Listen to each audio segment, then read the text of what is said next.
राम जी जानकी मंदिर कार्यक्रम में सीएम योगी संबोधन कर रहे हैं। भारतीय मिल करके एक भारत श्रेष्ठ भारत के निर्माण के लिए कार्य करें। एक भारत श्रेष्ठ भारत हर भारतीय के लिए अभिष्ट होना चाहिए। हमारे जीवन का संकल्प होना चाहिए। हमारा देश वैभवशाली हो, हमारा देश विकसित हो। हर संत की साधना अपने देश के लिए होती है, अपने धर्म के लिए होती है, और धर्म भी देश के लिए समर्पित होता है। दोनों एक दूसरे के पूरक बनकर के कार्य करते हैं, अलग नहीं हो सकते। एक शरीर है तो दूसरी उसकी आत्मा है। दोनों को अलग करके नहीं रखा जा सकता है, अलग नहीं किया जा सकता है। और अगर आप अलग करने का प्रयास करेंगे तो ऐसे ही होता है जैसे शरीर से आत्मा निकल जाती है तो शरीर जैसे निस्तेज हो जाता है, ऐसे ही राष्ट्र के जीवन में भी ऐसे ही होता है। भारत और सनातन दोनों एक दूसरे के पूरक हैं, दोनों को अलग करके नहीं रखा जा सकता है। और इसीलिए तो वर्तमान में आप देख रहे होंगे दुनिया भर से प्रहार हो रहे हैं सनातन धर्म पर, भारत और भारतीयता पर। अंदर और बाहर से होने वाले इन प्रहारों से हमें सजग होना होगा, सचेत रहना होगा, क्योंकि जिन लोगों को भारत की प्रगति अच्छी नहीं लग रही है, जिनको भारत का विकास अच्छा नहीं लग रहा है,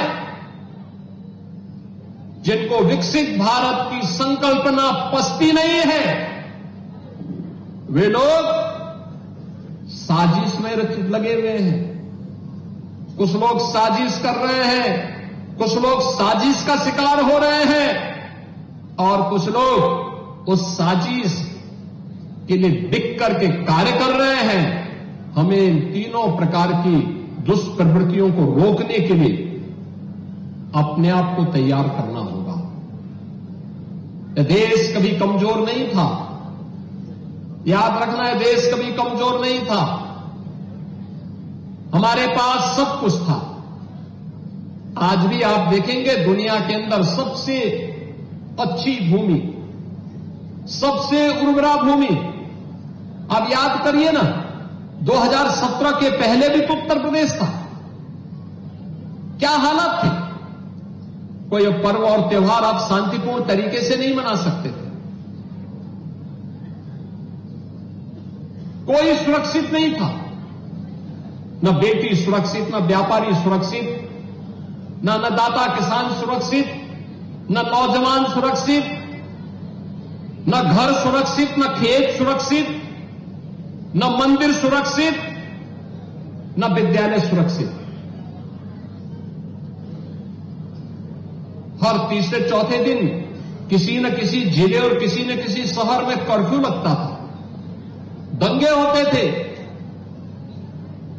राह चलते हुए व्यक्ति को लूट लिया जाता था, परिवार के लोग घरों में सशंकित होकर के बैठते थे। अगर परिवार का कोई सदस्य बाहर गया है और सूर्य अस्त होते होते वापस घर में नहीं आया है तो सशंकित होकर के बैठ जाते थे। क्या हो गया? टेलीफोन पे टेलीफोन, टेलीफोन पे टेलीफोन।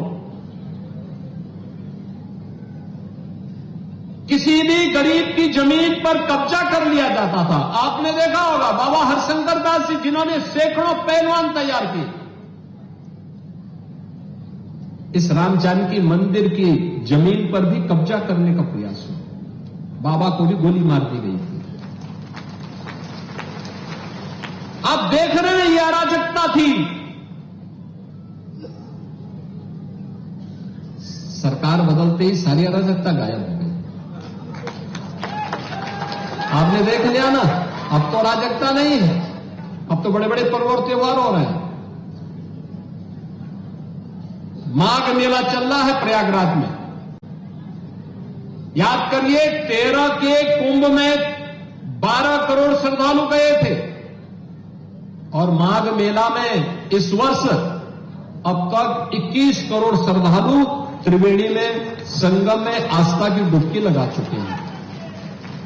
यानी करोड़ों की संख्या में श्रद्धालु अब आ रहा है। अयोध्या धाम में देखो ना, पहले लाखों की संख्या में लोग वर्ष भर में आ पाते थे और अब करोड़ों की संख्या में श्रद्धालु आ रहा है।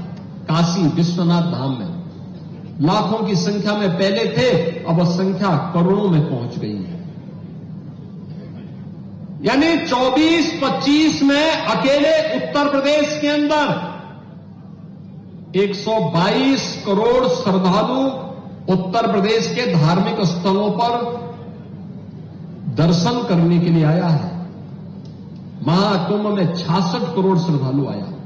अब अनुमान करिए, ये बड़ी संख्या। ये क्या बताती है? सुरक्षा है और अच्छी सुविधा है, हर व्यक्ति आना चाहेगा। नौजवान के हाथों को कार्य है, वह नौजवान अपनी प्रतिभा और ऊर्जा का लाभ देगा। अन्नदाता किसान को सरकार की सुविधा मिल जाए, वह खेत से सोना उगलने का काम करेगा। बेटी सुरक्षित होगी तो समाज अपने आप ही सुरक्षा का एहसास कर लेगा। व्यापारी सुरक्षित होगा तो उत्तर से दक्षिण तक भारत को जोड़ने के सेतुबंध के रूप में काम कर लेगा। और यही तो आज के नए भारत में हो रहा है। उत्तर प्रदेश आज समृद्धि की नई ऊंचाइयों को प्राप्त कर रहा है। पहले वेतन देने के लिए पैसा नहीं था, आज हमारे पास इतना पैसा है कि इस पैसे का उपयोग हम लोग हर एक तबके के हित के लिए कर रहे हैं। अनुसूचित जाति जनजाति के छात्रों को स्कॉलरशिप देने का हो, पिछड़ी जाति के छात्रों को स्कॉलरशिप देने का हो, सामान्य जाति के गरीब बच्चों के स्कॉलरशिप की व्यवस्था हो, या संस्कृत पढ़ने वाले बच्चों के लिए स्कॉलरशिप की व्यवस्था सरकार दे रही, मुक्त हस्त से दे रही है। कोई भेदभाव नहीं, सबको मिलना चाहिए। पढ़ाई की व्यवस्था हो रही है, अच्छे अच्छे संस्थान खुल रहे हैं। हर तीर्थ स्थल के विकास के लिए सरकार कार्य कर रही है।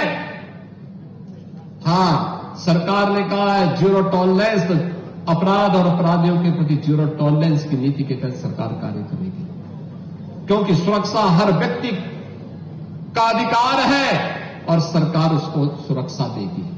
और जो भी सुरक्षा में बाधक बनेगा, कानून को ठेका दिखाएगा, तो कानून उसको अपनी गिरफ्त में लेकर के ऐसी मजा चखाएगा कि उसकी आने वाली 7 पीढ़ियां तय करेंगी, याद करेंगे कि कानून को तोड़ने का अर्थ क्या होता है। बिना भेदभाव के विकास हो रहा है। आप मुझे बताइए, 1947 से सरकारें स्वतंत्र भारत में गरीबों के मकान नहीं बन पाए। मोदी जी जब आए तब 60 लाख प्रदेश के गरीबों को एक आवास हम लोगों ने प्रधानमंत्री आवास योजना में दिया। गरीबों के घर में शौचालय नहीं बन पाए थे। आप गांवों में जाते थे, आज से 8 साल पहले जिस भी गांव में जाइए, गांव की सड़कें पैदल जाओ, गंदगी से भरी होती थी, बदबू आती थी, लोगों को नाक बंद करना पड़ता था। आज नहीं है, क्योंकि हर घर में शौचालय बन गया है। आज गांव साफ और सुथरे हैं, बीमारियां कम हुई हैं, शुद्ध पेयजल की व्यवस्था उपलब्ध करवाई जा रही है। पहले बिजली केवल 2, 3, 4 जनपदों को मिलती थी, अब सभी 75 जनपदों को बिजली उपलब्ध करवाई जा रही है। विकास के बड़े बड़े कार्य हो रहे हैं। और जो पैसा भ्रष्टाचार की चपेट में आता था, वह पैसा विकास में खर्च हो रहा है, नौजवानों के रोजगार में खर्च हो रहा है। वह पैसा धर्मस्थलों के पुनरुद्धार के लिए खर्च हो रहा है, नए नए कॉरिडोर के विकास के लिए खर्च हो रहा है।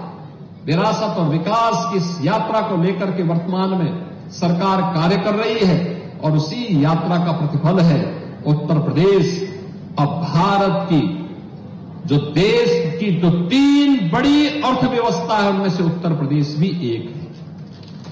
अब उत्तर प्रदेश बीमारू नहीं, बल्कि देश के अर्थव्यवस्था का एक मजबूत राज्य बनकर के उभरा है। भारत की अर्थव्यवस्था में मजबूती प्रदान कर रहा है।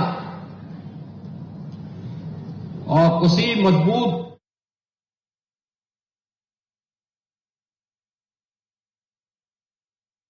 अपने पूज्य गुरुदेव की स्मृति में अनेक कार्यक्रम करते हैं, धार्मिक कार्यक्रम भी होते हैं, कन्याओं की सामूहिक विवाह के कार्यक्रम भी होते हैं। हमारी सरकार ने भी तय किया है,